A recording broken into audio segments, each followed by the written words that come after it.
All right. It's taken me so long to get to this spoiler talk for Ant-Man. It's when did this movie come out? Like 2 weeks ago now. Yeah. Yeah. I wanted to wait until I could talk to someone about this. So yeah. Here's our spoiler talk for QUANTUMANIA. I've already reviewed this in a non-spoiler video. And if you want to not get spoiled and you want to hear my thoughts on it, go watch that. To sum up my thoughts from that, I was not a fan of this movie. How did you guys feel? Okay, so I liked it. I thought it wasn't perfect. If I were to give it a score, I'd give it a 7.5 out of 10. I do think the criticisms that I heard were fair in that they put a little bit too much humor into like some serious moments, and that for anybody, I mean, this is a spoiler review, so MODOK, I guess I'll just give my opinion on MODOK. MODOK is a ridiculous character. He's never looked good in any iteration, and honestly, Marvel, here's the thing. They swung. They tried to do a serious iteration of MODOK, and did they though? It didn't. Well, they made him quite goofy. Yeah, I wouldn't say he's a serious No, it's fucking Corey Stoll from Ant-Man 1. Obviously not at all complete deviation from the source. I don't know much. A Shakespearean character. What the fuck? God. I will say after watching the movie, I don't he had to have been joking, because just with the amount of, but I'm a dick and fucking, God, I hated that. God, am I maybe like a Shakespearean villain. That's the part that really pisses me off. We saw what he did in the first movie. He fucking turned a guy into goop. Corey Stoll is I think he's an amazing actor. He's great. He's an amazing actor. What the fuck was he doing what did they have him do in this movie? Like, he turned good on a fucking dime. He didn't want to be a dick anymore, G-Man. I don't buy that shit. The guy who wrote this, his name's Jeff Loveless, and he's done a lot of Rick and Morty. This movie really felt like a not so good episode of Rick and Morty. That's what it really feels like. Okay, I will say that was a very Rick and Morty. I could totally see like an evil version of Rick being like, but I'm a dick, Summer, and then Summer, like the way that what's his daughter's Cassie? Yeah. The way she turned to him, it's like, just don't be a dick. Like it's not even Rick and Morty, because it's a PG version of Rick and Morty. Yeah. Like it feels like it's written for like a Nickelodeon's show or something like that. So it really did not work for me at all. And the effect I've talked about, this has been talked about, is just the effect just looks creepy with the way his face is just scrunched. The teeth are weird. The fact that his bald ass head is sticking out of that whatever thing. I've very rarely found any of his lines funny. Some of them were just funny because I think Corey Stoll is very charismatic. Oh, yeah. I think they botched it. Yeah, I think it's just any line that's funny with his is either the people like around him reacting to the line is what's funny, or it's just like, because like you don't expect him to just be like, I'm such a dick. It's like it kind of comes out of nowhere.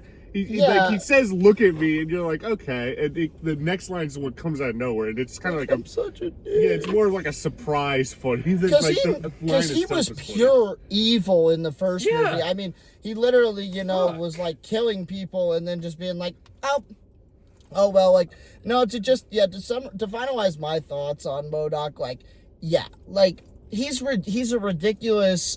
In the comics, he's a very serious character, but trying to pull him off in live action it's never going to look quite right.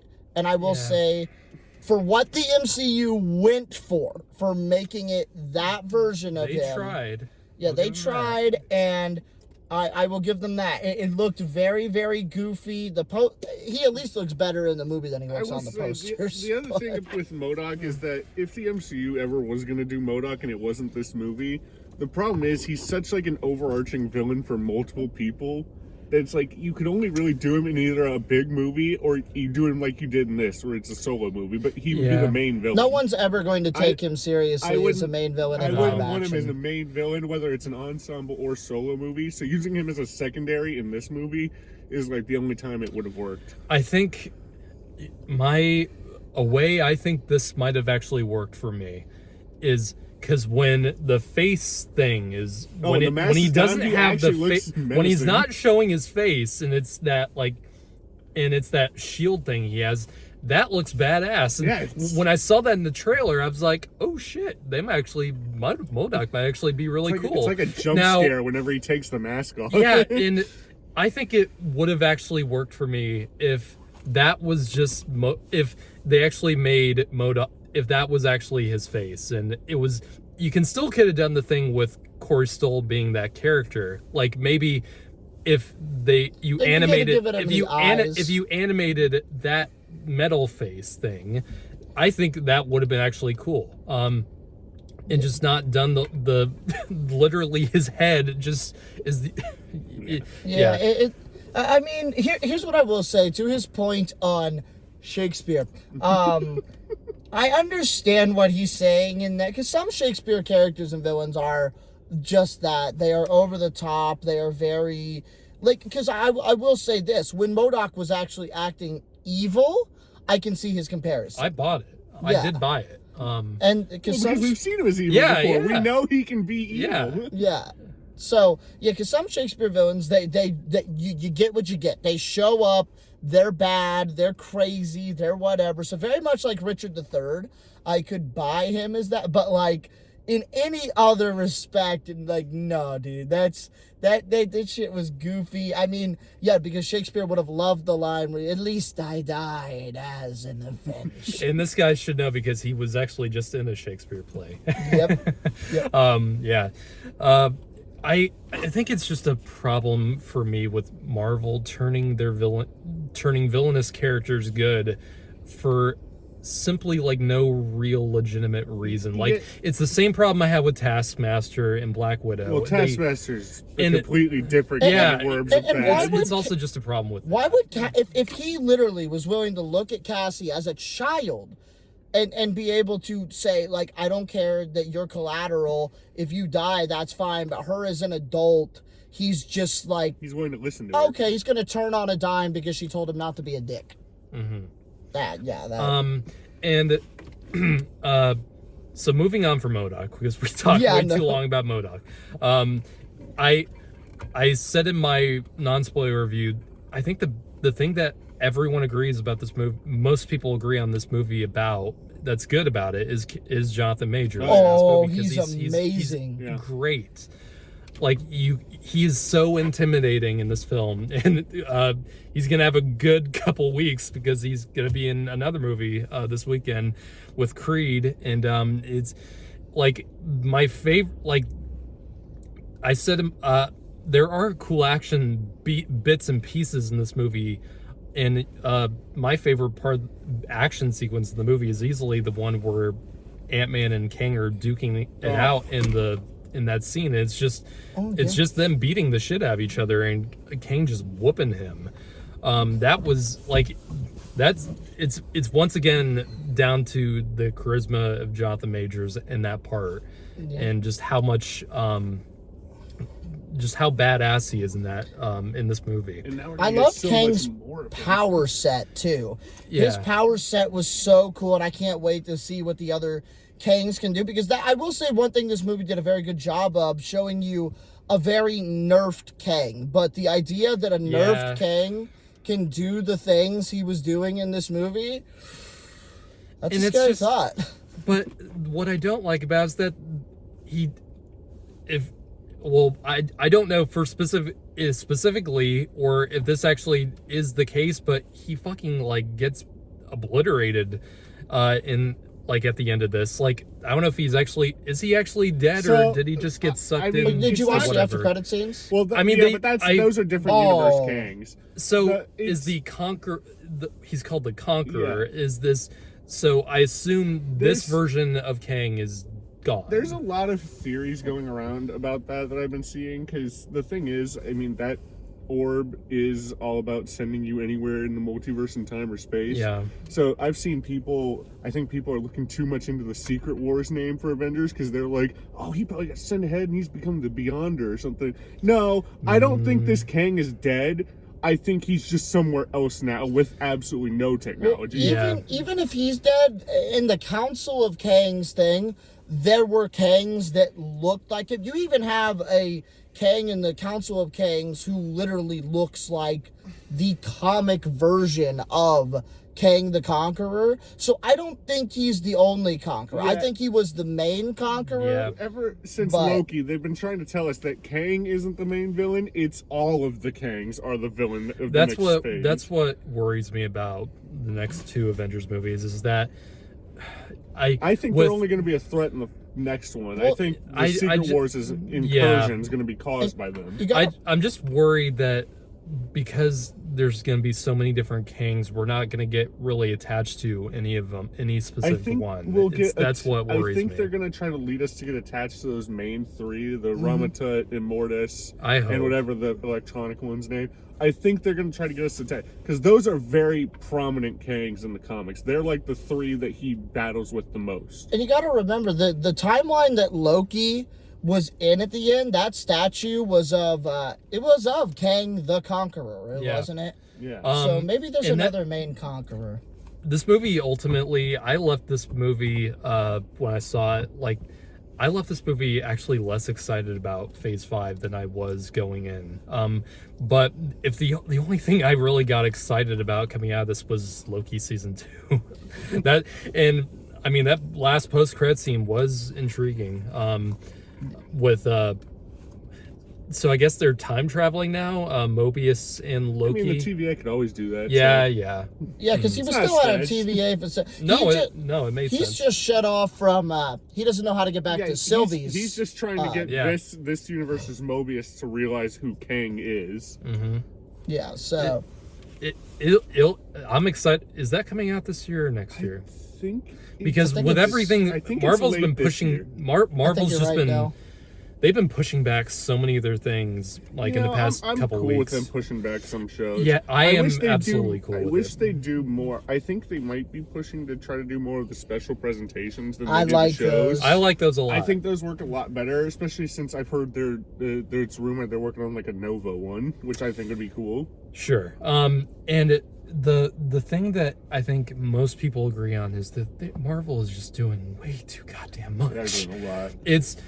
Kevin Feige needs to quality control a lot of the stuff, because I've been hearing that Feige has not really been attached to not really been involved with most of the things in the past year or so. Well, yeah, Garrett, there's a robot now. Didn't you watch the end of She-Hulk? Kevin Feige's not even around. It's an algorithm inspired by It's a documentary. I mean, yeah, that's what it just feels like. It's becoming like a conveyor belt like thing going on with Marvel. It's with the first three phases, everything felt, not to say that everything coming out of the first three phases was amazing, but everything felt it was there for everything felt like it was there for a purpose. Even the ones that I didn't like Thor: The Dark World, that at least set up something that would play a huge role. With Phase 4, everything has just kind of felt wonky. Yeah, and with the exception of No Way Home, I feel like no one's been able to agree on a lot of the things coming out, like, that have come out of it. See, it all seems obvious what they're building towards, but I then know. they kind of throw a new curveball in with the next movie. Because obviously everything just feels disjointed. Because these next two phases obviously is going to be the multiverse, like Phase 4 and Phase 5. They're going to be the multiverse saga. Yeah. This phase definitely is the multiverse phase, and I do agree with what you're saying. Like, I hope Phase 5 does not just become the phase of Kang. Like, Yeah. because Kang is obviously going to be the overarching villain, but if you just, well, one thing I do agree with, if you just have a different Kang show up in every movie and Then it it's shows them pointless. beating a different Kang, Yeah. then it's going to remove him as a villain, because by the time it's time to fight the main three, it's going to be like, oh, Yeah, well. see, 'cause I'm hoping Yeah. after Loki 2, or Loki season 2, I'm hoping there's no more Kang until Kang Dynasty. It just kind of all drops on everyone. Yeah, I don't need Kang in every if it one drops, of because these. it's one of those things that like that's part of the reason why Thanos was able to do as much destruction. There was so as much buildup with Thanos. even without the buildup, no one knew about Thanos in the universe except for really Gamora and Nebula were the only two. But like after that, Thanos kind of came out of nowhere finally for them, and that's what let them cause so much damage. No one was ready. Yeah. If it stays the way it is, only Loki and the Ant-Man family know about Kang. The settledness of Thanos is what made him Yes. so menacing too. Like, they didn't have to dangle him in front of your face every 3 He seconds. was mainly in the Yeah, just once very every sparse phase. scenes in like Guardians and stuff like that. And And I'm really worried that if Kang is in a bunch of these movies going forward, it's gonna make Kang Dynasty and Secret Wars feel less special, because we've already seen a bunch. So it's like, what's gonna be, you know, what's the main draw of these two movies? And that's, I don't know if I mentioned this about Jeff Loveless. He's writing King Dynasty. Oh, is he? Yeah, and that's what awesome. really that's what really worries me, because I just didn't think he did I did not think he did a good job with this. No. And I really hope that they take criticism from this movie and they really focus on just making a good story. Yeah. No, going back to the script, yeah, just I guess just to conclude on the actual movie itself, yeah, like, here's one thing I will say in its defense. The Ant-Man movies are not like, you know, Endgame and Wakanda Forever, where they've been built on, you know, like the sheer like dramatic emotions and the high intensity, even though there are tense moments in them. They are very lighthearted, jovial superhero films, because not every superhero film has to be like that. I enjoyed that about the first 2 Ant-Man movies. I think just don't put so much humor into the serious moments. I don't have a problem with humor, but when you put that in every scene, it feels like kills Scott the wasn't momentum. taking it serious until he saw Kang. Yeah. Like, they were stuck in this realm, and he felt like he was just kind of messing around until they got taken by MODOK. And even then, he was still messing around until Kang walked up. Yeah, like when he hugged Cassie, like that should have been a quick thing. And if you want to do the little thing about I'm the hugging joke, Godzilla or whatever he's. yeah. And this movie ultimately feels like it didn't really have much of an arc, because the opening scene and like the montages feel the exact same, but the ending, you know, has that.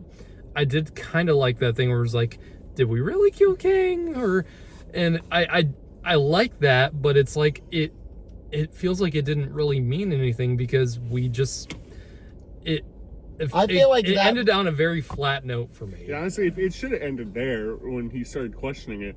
Yeah. Because I guarantee you, he's probably the only character who even thought to question it, and it's probably the most important question you could ask the entire movie. I think, give it 3 years, the re-edits of that scene that people are going to do with like stuff that will have happened by the end of the next, because I do have faith in Marvel, even if you think they're on a little bit of a rocky path.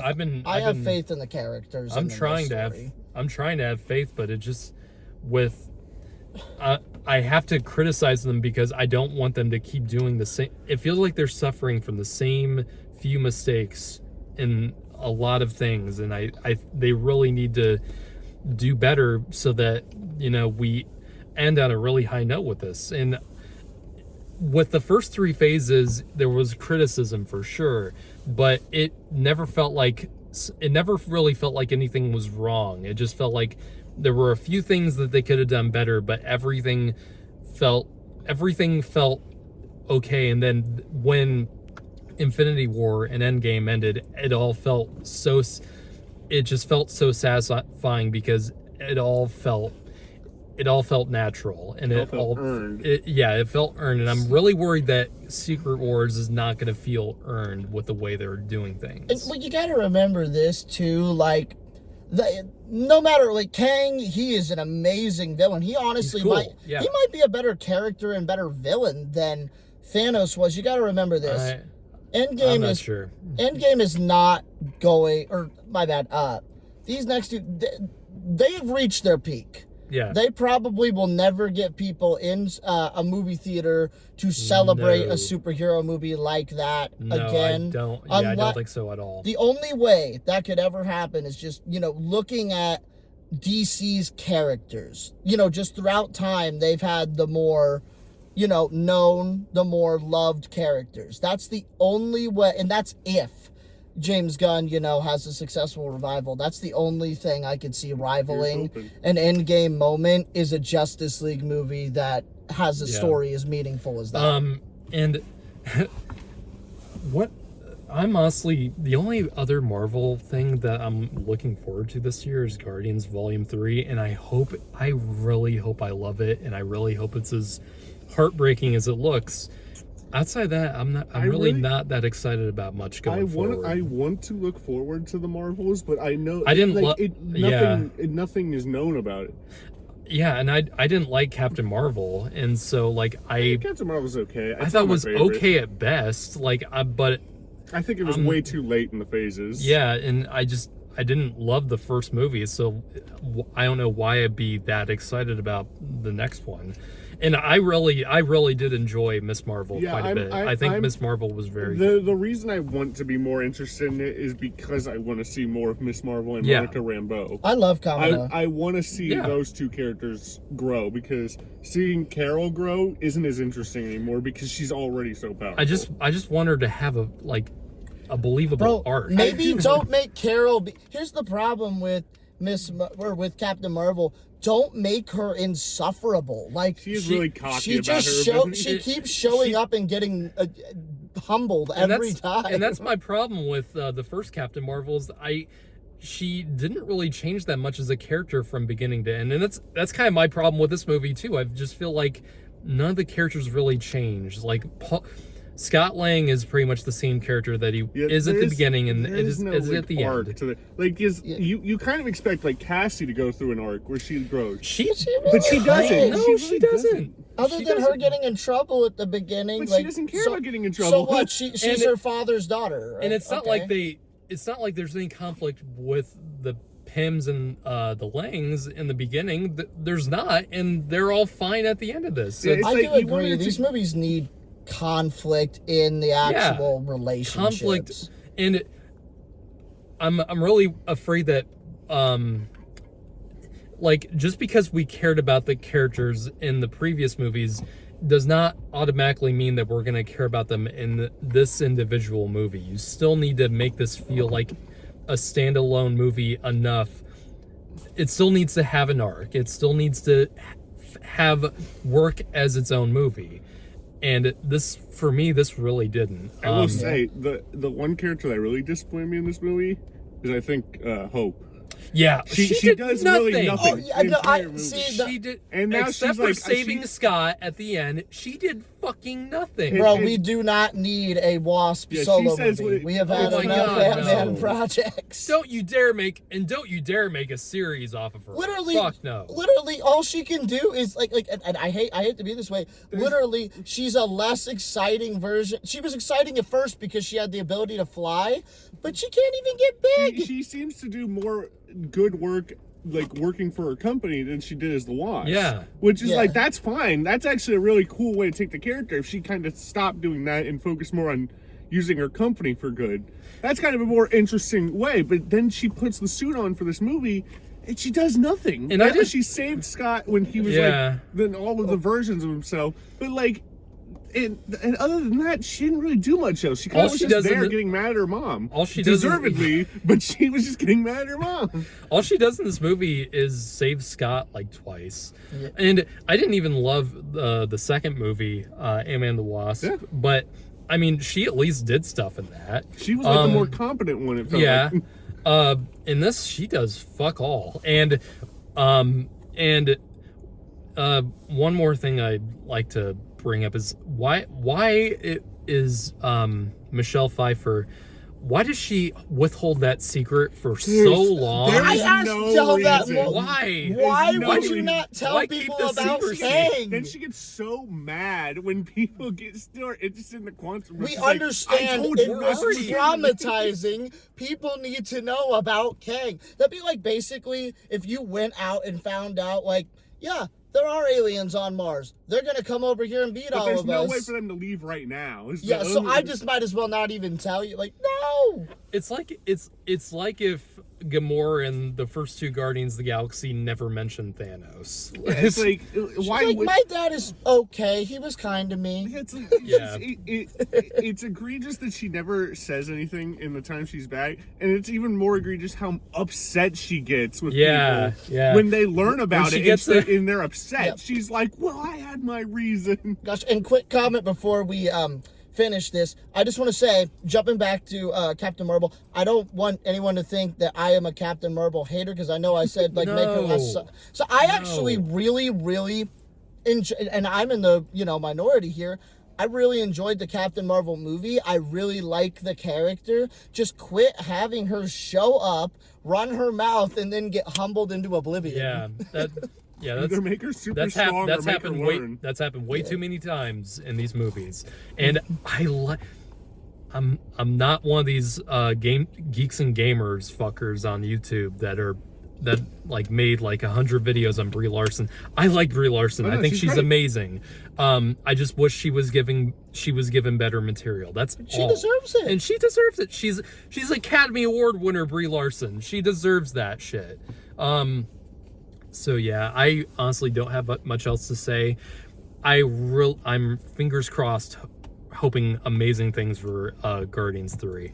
And it's funny because that's the one Marvel movie this year that's by the leader of DC. Yeah. So Hey, I have high hopes for him. He seems to have a good plan. I think he's gonna do great. So yeah, hope you guys enjoyed our spoiler thoughts on Quantumania. Tell us what you guys thought, and you can discuss all the spoilers you want, because this is a spoiler review. So take care.